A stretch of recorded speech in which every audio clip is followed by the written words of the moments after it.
25 model year, the new Civic Hybrid replaces the top two trim levels, EX and Touring, and their shared 1.5-liter turbocharged engine.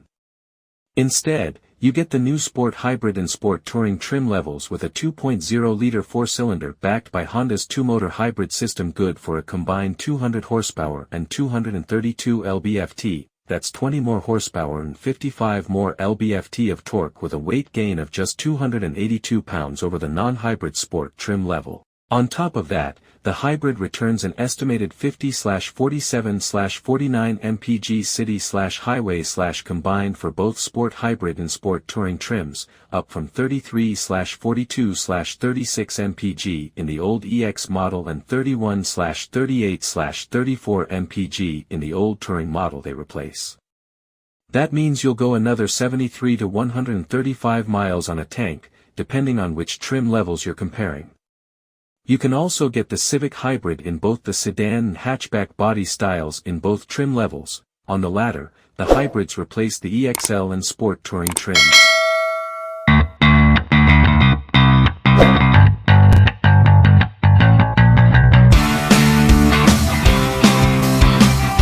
Of course, nothing is free, and there have been some price hikes across the board.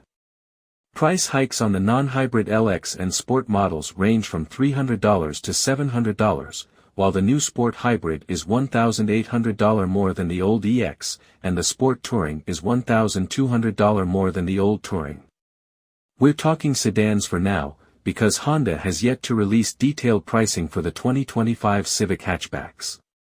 More important, the Sport Hybrid is now $2,500 more than the non-hybrid Sport, whereas the old EX was only $1,400 more than the old Sport. That's a bigger gap to bridge, but if you can swing it, the new hybrid powertrain is the one to have.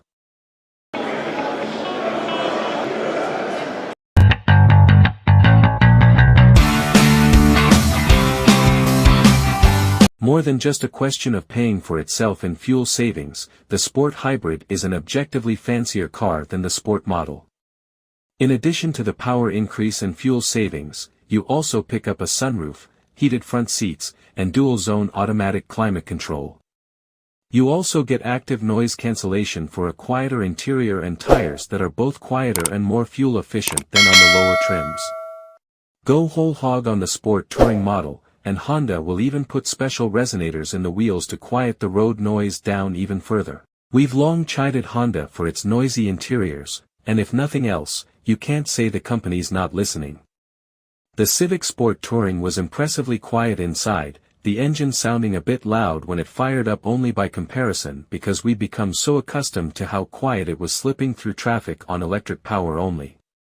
It was covered up anyway by tire noise as we reached freeway speeds, but it was still easy to hold a quiet conversation. Sport Hybrids will likely be a little louder inside, but then they'll ring up under $30,000, $29,845 to be exact, whereas the Sport Touring will set you back $32,845. That top-shelf price tag does buy you a few other niceties.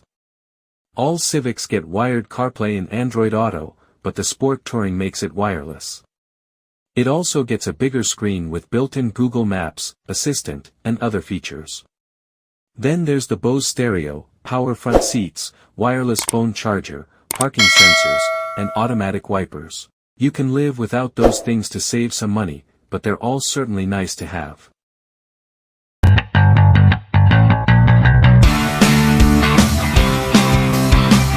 Add-ons or not, you're going to like the way the hybrid powertrain drives. All that extra torque delivered immediately makes the lithe little Civic feel properly quick darting through traffic.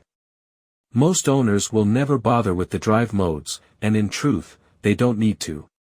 The car is quick and responsive in its default normal mode, happy to leap into any hole in traffic both at city speeds and on the highway.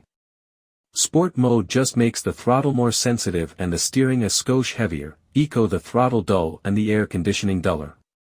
You'll be fine in the default setting. Weight gain or no, the Civic Hybrid still rides nicely and handles the big potholes and patches quite well. Lean on it around a freeway cloverleaf, and although it's no C or Type R, the Sport Touring clearly still knows how to have fun. If you're choosing this model over the performance-minded options, you've made peace with not keeping up with Ferraris on mountain roads. But that doesn't mean the Civic hybrids are boring to drive, they're just not as aggressive as the specialty models. If the new Civic Hybrid isn't in your budget, don't fret. We remain big fans of the current non-hybrid Civic. It claims #1 spots on both our compact sedan and hatchback ultimate car rankings, and one should treat you fine. If you can spring for a hybrid, though, it'll be worth your while.